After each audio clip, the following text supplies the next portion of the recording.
The House of Squibb presents the finest in motion picture entertainment, Academy Award.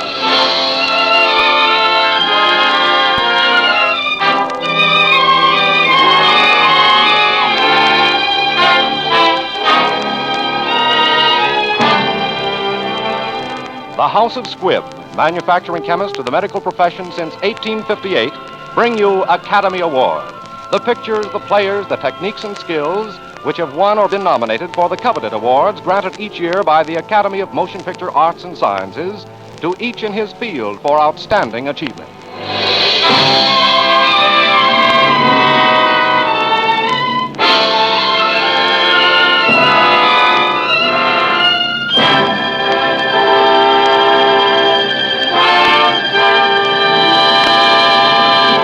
Each week, Squibb on the Air brings you only the finest performances.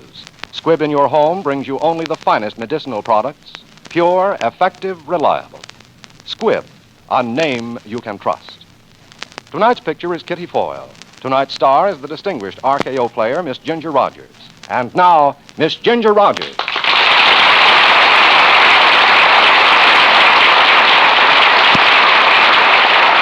Thank you. And good evening, ladies and gentlemen. My hope is that some of our excitement and pleasure in reenacting these Academy Award roles will be communicated itself to you through our performances. Also, it would be ungrateful of me if we were to do Kitty Foyle tonight without thanking the men who brought Kitty to the screen. So thank you, David Hempstead and Sam Wood. Kitty Foyle was written for radio by Frank Wilson with an original musical score composed and conducted by Lee Stevens, and our producer-director is D. Engelbach.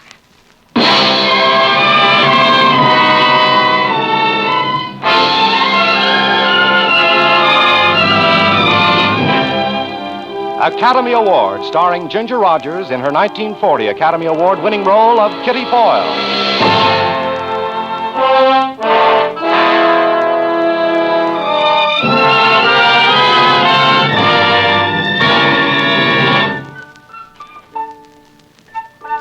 Kitty! Kitty! Kitty, girl! Yes, Pop? Shut that dang thing off. I can't, Pop. I can't. I'm going too fast. I'm on a sleigh ride.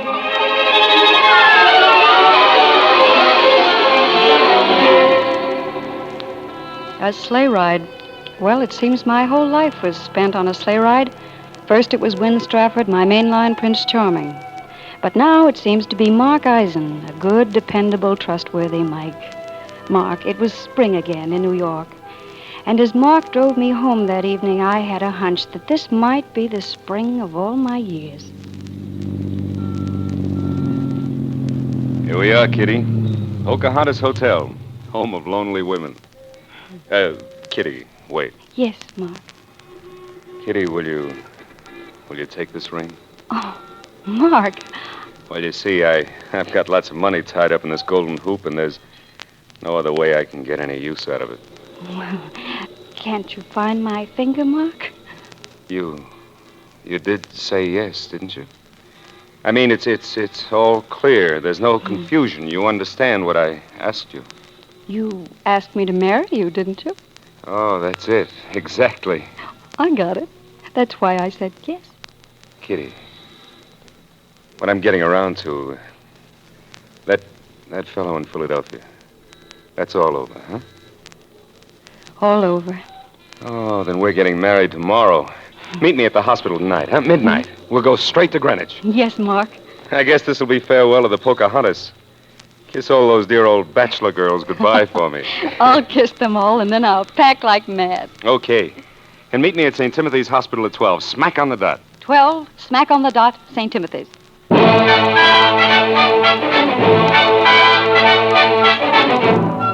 Ah, good evening, Miss Foyle. Good evening. My key, please. Thank you. Oh, will you make up my bill tonight? Oh, you're leaving? I'll say I am, Joe. I'm getting married. Oh, please send for my bags around 11:30. Right.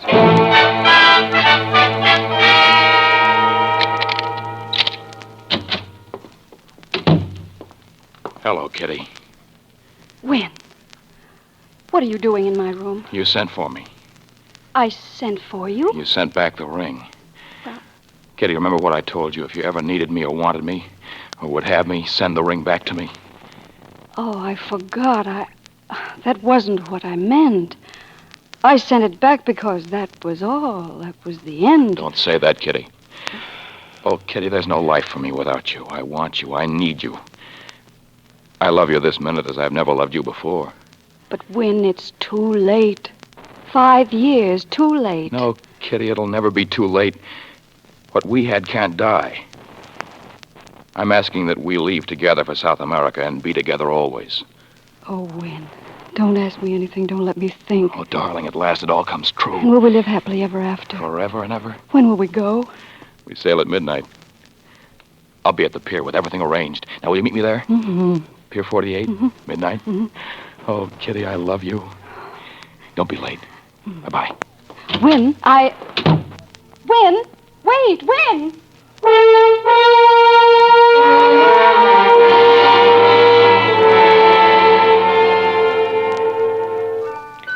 Well, Kitty Foyle, here we go again. Maybe this time it's for keeps. You're making a mistake, you know. You're still on that sleigh ride. Oh, marriage isn't everything. What is it anyway? It's just a little piece of paper. A lot of fine things come out of that little piece of paper, Kitty. A home, children.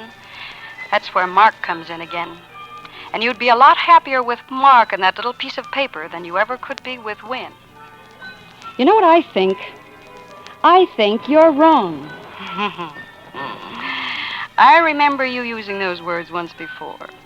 Remember way back when you lived on Griskin Street in Philadelphia? And Pop, what a grand guy he was.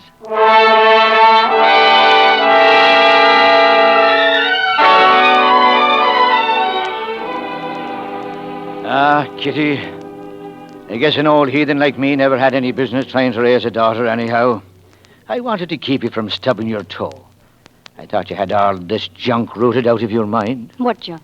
Cinderella and her blasted prince. Kitty, don't you see? It's no good. Don't argue, Pop. I love him. Judas Priest. You said it. You mean you want to marry Win Strafford? Mm-hmm. Has he ever asked you to meet his family? Pop, he doesn't even know I love him yet. It's a big secret. But I've never worried much about his family because I've got a funny idea I'm just as good as they are. Kitty, by Judas Priest, you're going to break your heart.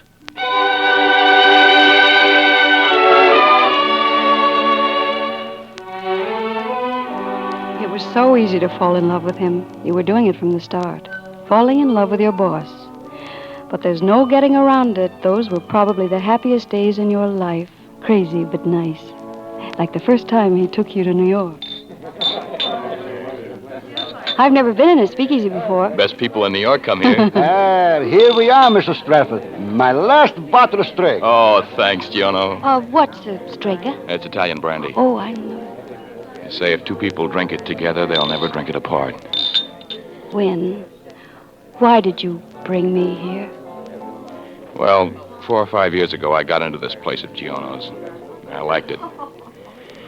I liked it because all of a sudden I felt free here. Philadelphia, the main line, all of those things that order my life, they disappear the minute I enter that door. Well, I wanted to make a good impression on you, so I brought you where I thought I most likely could do it. Well, Win, I didn't mean to criticize you. Kitty. I was just... Yes. Kitty, I've got an idea. Will you go to the assembly with me this year? Me? Are you kidding? No, cross my heart. That's funny.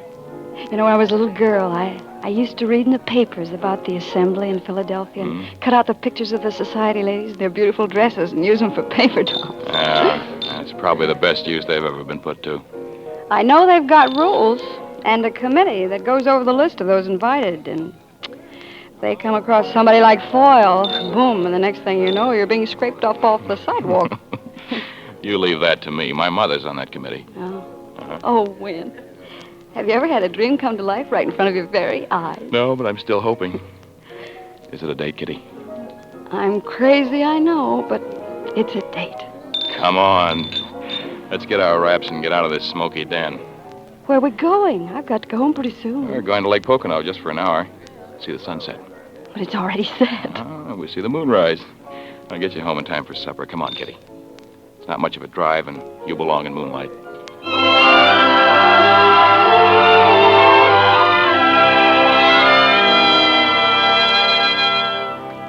Pocono, and Wynn's Lodge in the mountains, snug and comfortable, exciting, and a million miles from everything but moonlight.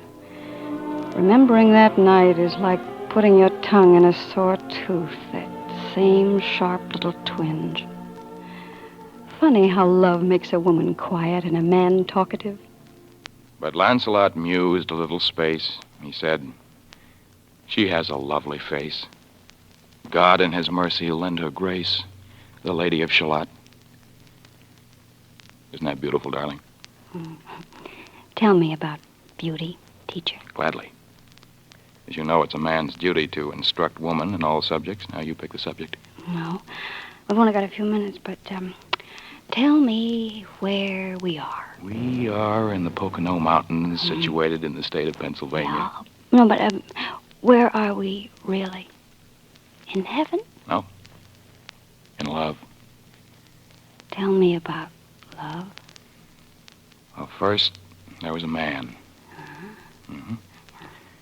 And there was a woman. Oh, what did the man and the woman do? Well, at first, they just hung around. And one night, a strange thing happened. What?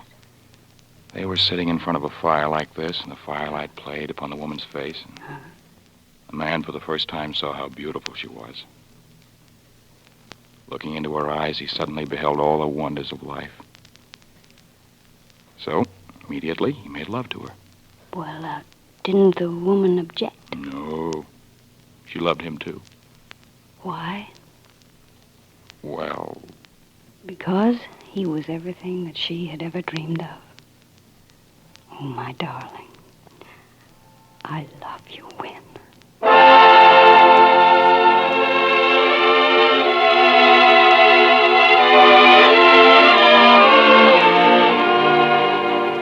It couldn't go on like that. It just couldn't. Who did you ever think you were, Kitty Foyle? That you could live rent-free and forever in paradise? Didn't you see it coming? Didn't you know the magazine was bound to fail? Couldn't you tell that he would say the things he said because, well, being him, he couldn't have said anything else? Did you have to hurt inside as if he'd stabbed you with a knife? Yes, Kitty Foyle, you did. Well, the magazine's done. It's folded. It's finished. $10,000 my mother gave me spent. Now, what will you do? Me? Oh, that's right. I'm out of a job. Yeah. Well, I might get one in New York. I can't let you do that. Why? Why not? Because it's just silly. Besides, it'd be too far apart. Well, it isn't China. Kitty. Well, this is kind of delicate, but... Yeah, well, go on. Your father isn't very well, you're all alone, and it's too much for you to handle. Yeah? I mean, I feel that I'm kind of responsible. It isn't your fault the magazine failed, and so... Well, until you get another job, I don't want you to have to worry about money. What do you mean? I'll just keep you on the payroll. It's only fair, you know, because... Just a minute. You don't need to worry about me, Wynn. I'm free, white, and 21, or almost. And I'd love you from here on out, or till I stop loving you. But nobody owes a thing to Kitty Foyle. Except Kitty Foyle. Kitty! Wait! Kitty!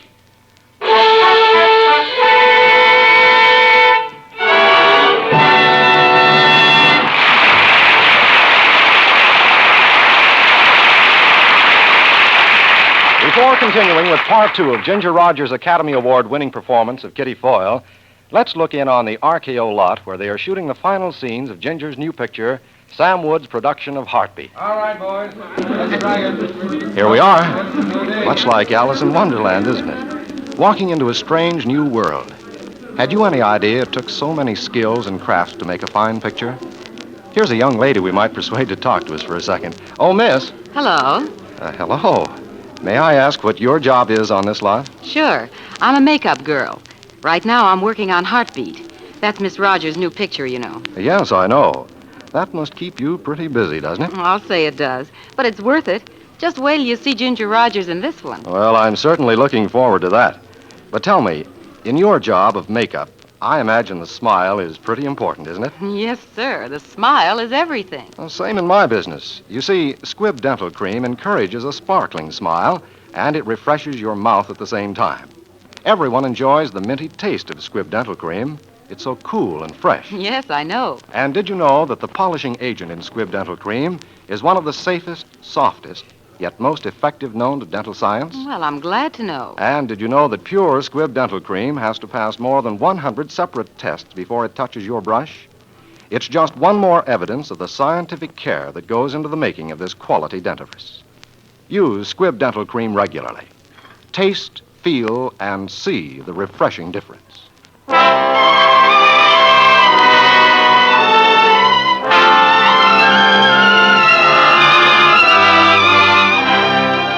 And now for part 2 of tonight's picture, Kitty Foyle, starring the Academy Award winner, Miss Ginger Rogers.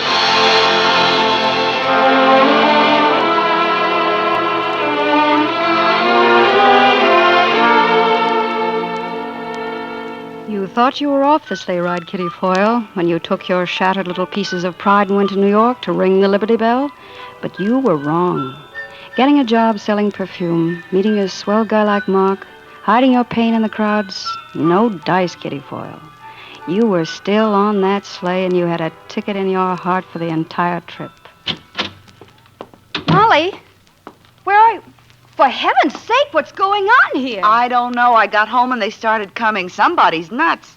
I know the delivery boy like a brother right now. You should see what's in the bathtub. Water lilies. And look at these. A hothouse we got. $1 million worth of flowers, and they're all for you. For me? Well, who are they? Well, they're from Wynn. It's Wynn.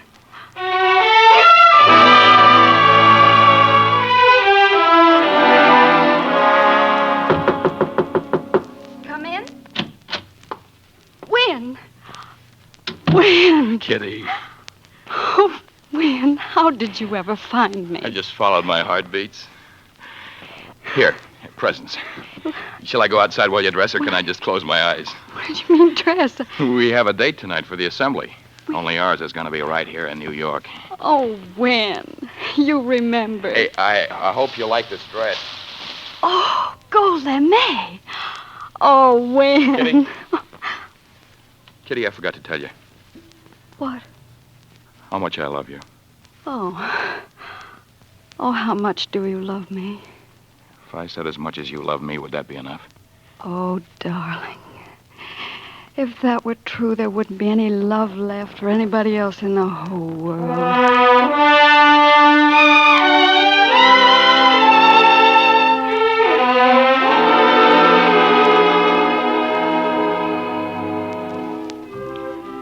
Having fun? I'm dancing in a dream. Our very own private assembly ball at the Ritz. Here, I've got something for you. Yeah. What is it? A ring, darling. Wow, odd. But it's beautiful. It was my great-grandmother's. Oh. It's a symbol of eternal life. A snake eating its tail, you see? Oh, I see. A symbol of eternal life. From my great-grandmother to me and you and to those that come after us forever. It's our family. Wynn, why are you giving it to me? Kitty, will you marry me? Oh, Wynn. I can't. You love me now only because we're not in Philadelphia. I'll fix that. Boys, would you play the sidewalks of New York, please? What's the idea? Oh, that's our song now. We're New Yorkers, both of us. Oh, darling, no main line, no Philadelphia. Just you and me and you. Dear God, please don't ring the alarm clock for just a little while. Let it go on just as it is now. Just as it is now. Oh, he heard me. It's Sunday morning. Those are wedding bells, darling. Oh. Wedding bells for us.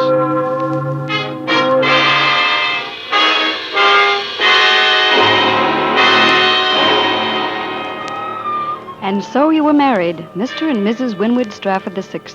Remember, you read it over and over when Wynne wrote it on the register of that little hotel in Gretna Green? There's no use denying it. Those 2 days were just about perfect. And then you went back to Philadelphia to tell Wynne's family. Hello, everybody. Wynne, dear, come in. You remember Kitty, Mother? Indeed, I do. It's so nice to see you again, Miss Foyle. Oh, thank you. You remember my grandmother, Jessica, Uncle Edgar, Uncle Kenneth? Oh, glad to see you again, Miss Foyle. Well, the fact is, the name isn't Foyle anymore. It's Strafford. Kitty and I have been married. Oh, why don't you say something? Or is she so beautiful she's taking your breath away? You'll have to forgive me, my dear. I just wasn't prepared for such news. You understand, don't you? Oh, of course. After all, it is a surprise. Shall we sit down? Will you have tea? No, thank you. When were you married, dear? Monday. I see. We thought, naturally, that Wynne would wait a year.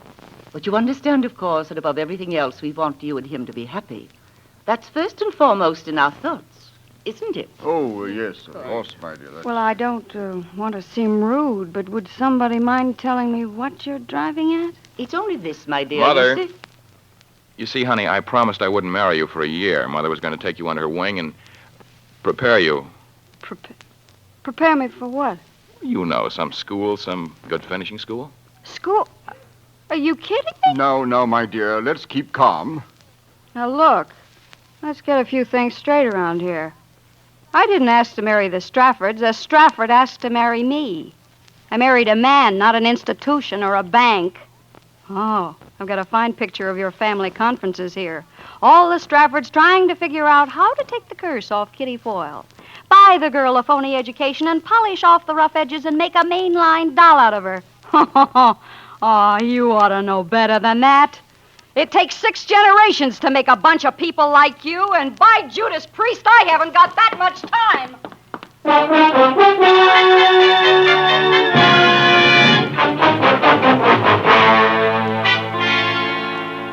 Fine words, Kitty Foyle.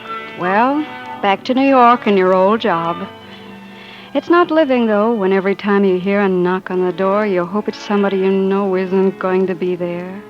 When every time you walk down a street, you think you see him coming through the crowd. And finally, you run into Mark again, and he takes you out for a drink. Poor Mark, he would pick Giono's. What's the matter, Kitty? Don't you like Giono's? Good evening. Oh, give us something kind of special, huh? Maybe Strega? Yes, 2 of them. Kitty, there's something I want to tell you. Mark, you knew I was married. Yes. Well, I'm not anymore. I got my decree today. Here you are. We haven't had any calls for Strega in a long time. Mark, I can't stay here. Mark, it's no use. All the time we're together, I keep thinking of him. And you're too nice to be pushed around, and it's only fair for me to tell you. I see. Let's say goodbye here, Mark. I'm a pretty good doctor, Kitty. But seeing you, I wish I'd specialized in heart trouble.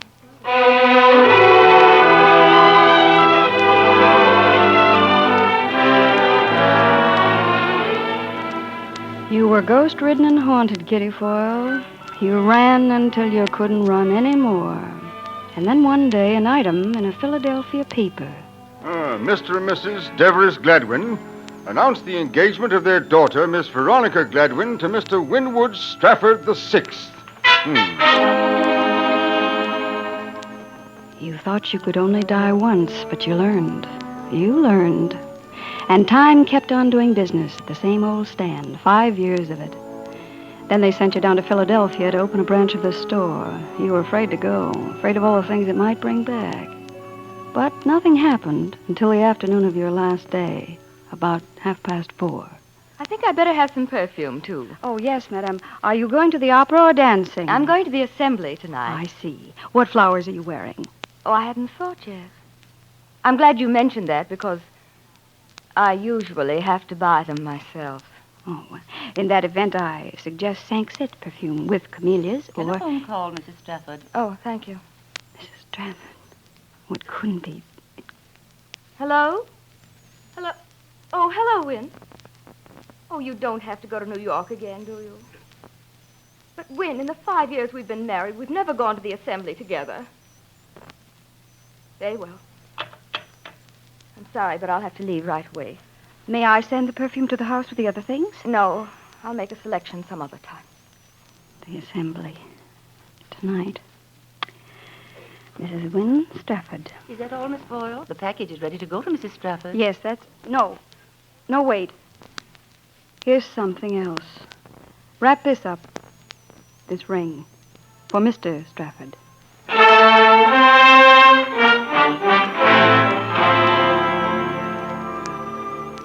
You sent back the ring. Kitty, remember what I told you. If you ever needed me or wanted me or would have me, send the ring back to me. That wasn't what I meant. I sent it back because that was all. That was the end. Don't say that, Kitty. But it's true, Win. Look, you'll have to go. I'm sailing at midnight. I'm asking that we leave together and be together always. Pier 48, midnight. Yes. Don't be late. Oh, darling, don't be late. And will I live happily ever afterward? Forever and ever. Forever and ever.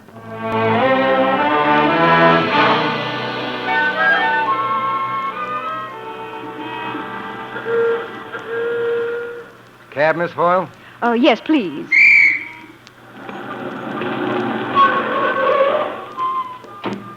You going to be gone long, Miss Foyle? Yes, permanently. We don't get many pretty girls here at the hotel. Be mighty sorry to lose you. Oh, Sam. Yes? I think that a young man will call for me a little after midnight. Yes, miss. Be quite excited, I think, and very insistent. Yes? I want you to tell him that I admire him very much, and that I always will. Just a minute. I better write this down on my pad. You admire him very much. And tell him that I'll never forget him. You will never forget him And tell him that I'll always love him in a very special way. You'll always love him in a... And then tell him that I'm being married tonight. You're getting married tonight? Hey, what is this? Where to, miss?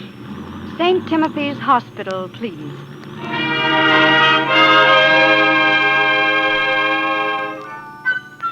No. I've had enough of sleigh riding. Goodbye, Win. Goodbye, dear. But here's where I get off.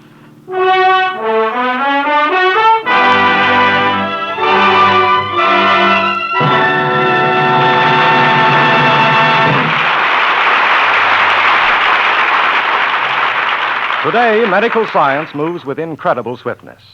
Even before the miracles of penicillin were completely charted, work was going forward in a scientific laboratory on another similar substance called streptomycin. What is streptomycin? It is a powerful drug science has taken from the earth itself by painstaking and complicated extraction processes. What does streptomycin contribute to the conquest of disease?